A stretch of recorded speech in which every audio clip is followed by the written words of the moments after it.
के town club विकास समिति द्वारा national book trust India Bharat सरकार के सहयोग से लगाए गए 7 दिवसीय पुस्तक मेले का भव्य आगाज हवन पूजन के साथ हुआ। इसके उपरांत मुख्य अतिथि मंडलायुक्त अखिलेश सिंह ने दीप प्रज्वलित कर मेले का शुभारंभ किया। उन्होंने प्रकाशकों द्वारा लगाए गए स्टॉल का भ्रमण कर सूक्ष्मता से जानकारी ली। इस मौके पर उन्होंने कहा कि किताबें संस्कृति और चरित्र निर्माण को बढ़ावा देती हैं, हमारे निर्णय लेने की क्षमता में सुधार लाती हैं। उन्होंने कहा कि पुस्तक मेला युवाओं को पुस्तकों तक पहुंचने के लिए प्रेरित करती है। उन्होंने कहा कि पुस्तकों का अध्ययन हमारे दिमाग को मजबूत बनाता है। कहा कि पुस्तकों को अपना अलग अलग महत्व होता है, हमें अपनी पीढ़ी को पुस्तकों के प्रति जागरूक करने की जरूरत है। विशिष्ट अतिथि ने रानी आशिमा ने संस्कृति को समझने पर जोर देते हुए कहा कि किसी बुक शॉप में उस शहर की संस्कृति का सार जुड़ा होता है, उसमें शहर की सांस्कृतिक धरोहर के दर्शन होते हैं। अयोध्या के डॉक्टर आचार्य महेश दास, उत्तराधिकारी हनुमानगढ़ी अयोध्या व प्रचार हनुमानगढ़ी संस्कृत महाविद्यालय अयोध्या ने कहा कि बच्चों के लिए चित्र कहानियों की पुस्तकें हैं, अपनी कल्पना के जरिए कहानी बुनने का अवसर है और साथ में खेल खेल में उन्हें पर्यावरण नदी के संरक्षण के प्रति भी जागरूक किया जा रहा है। वरिष्ठ चिंतक राजेंद्र नाथ तिवारी ने कहा कि बुकें नहीं बल्कि स्वागत में बुक देने की परंपरा चलनी चाहिए। फूलों को अधिक समय तक सुरक्षित नहीं रखा जा सकता, जबकि पुस्तकें लंबे काल तक ज्ञान प्राप्ति के लिए बनी रहती हैं। रामकृष्ण मठ के महंत स्वामी अद्यानंद ने कहा कि पुस्तक मेले से मनुष्य में ज्ञान की परंपरा विकसित करती है। व्यवसायी रमेश कुमार गुप्ता ने कहा कि पुस्तक मेले की यह अनूठी परंपरा शिक्षा के क्षेत्र में एक मील का पत्थर साबित होगी। ओम प्रकाश आर्य ने कहा कि किताबें समाज में परिवर्तन का आसान माध्यम है। उद्घाटन कार्यक्रम में संबोधित करते हुए doctor Virendra Tripathi, doctor Naveen Singh, Sanno Dubey, doctor Neelam Singh, Neelam Mishra, Vinod Kumar Upadhyay, Amarendra Srivastava, Sandhya Dixit, doctor DK Gupta,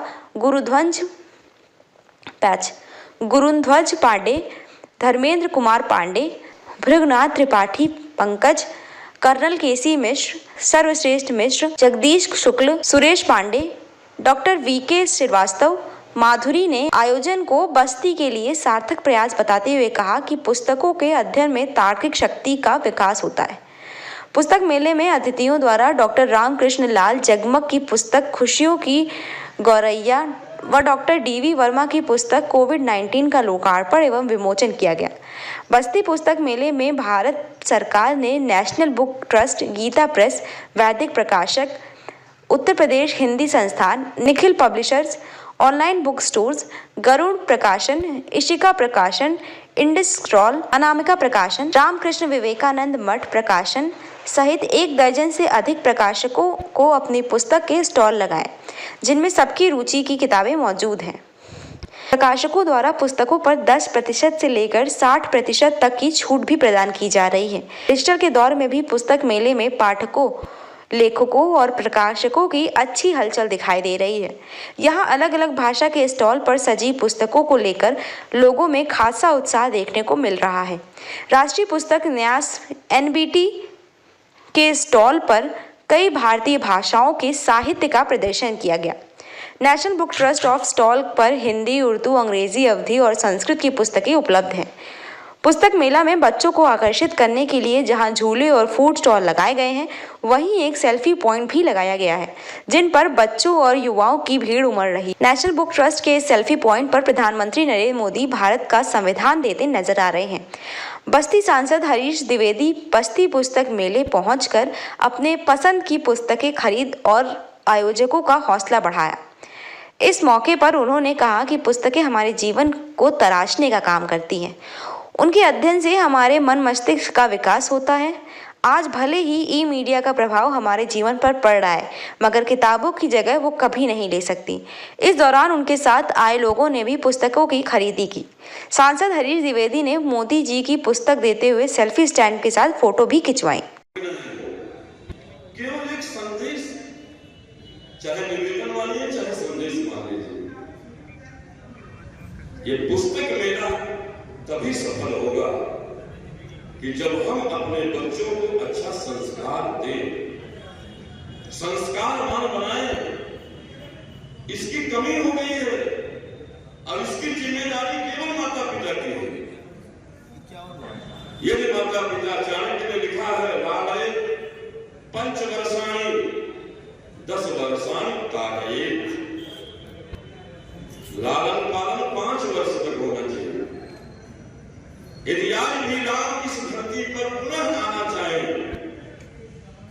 अगर राम जैसा, हनुमान जैसा, दुर्गा जैसी अगर बेटियों को, बेटों को हम बनाना चाहते हैं तो सबसे पहले माता पिता एक्टिव हो आज की भाषा में, क्योंकि सबसे पहला गुरु इस दुनिया में, सबसे पहला गुरु जो होता है, गुरु ज्ञान देता है, सबसे पहला गुरु जो है उसकी मां, पिता, मातृ देवो भव, आचार्य देवो भव, पितृदेवो भव। आचार्य देव तीसरे श्रेणी में आचार्य, इसलिए माताओं बहनों से और हमारे भाई बंधुओं से निवेदन है कि जरा ऐसे जगह हम अपने बच्चों को संस्कार दें, पढ़ाएं कि जहां संस्कार बांटा जाता हो, ऐसे जगह पर न पढ़ाएं जहां आपके सनातन धर्म का विनाश हो रहा हो, सिखाया जाता है। तब हमारी ये पुस्तक मेरा सफल होगी। हर एक माता पिता का दायित्व है अपने बच्चों को संस्कार देना। संस्कार अगर देंगे तो राम पैदा होंगे, तो संस्कारहीन हो जाएगा तो रावण पैदा होगा। रावण एक ही राशि के, लेकिन राम ने क्या किया, कहा रमयन्ति सर्वान् लोकान् इति रावणः। अरे रामा, जिसने सारे लोगों में आनंद भर दिया वो राम है। और रावयति सर्वान् लोकान् इति रावणः, जिसने सारी दुनिया को रुला दिया हो वो रावण है। चयन आपको करना है। पुस्तक मेला है, कमिश्नर साहब हैं, राजमाता है, हमारे साथ में भी संत आए, हम भी आए। चयन करना पड़ेगा कि हम अपने बच्चों को शिक्षा दें कहां। इन्हीं बातों के साथ जय हिंद, जय भारत। बेबाक खबरों के लिए हमारे YouTube चैनल को सब्सक्राइब करें। देश, प्रदेश एवं स्थानीय खबरों के लिए हमारे वेबसाइट www.bntlive.com पर लॉगिन करें। साथ ही Facebook, Twitter, Telegram, Instagram, LinkedIn पर भी फॉलो कर सकते हैं। धन्यवाद।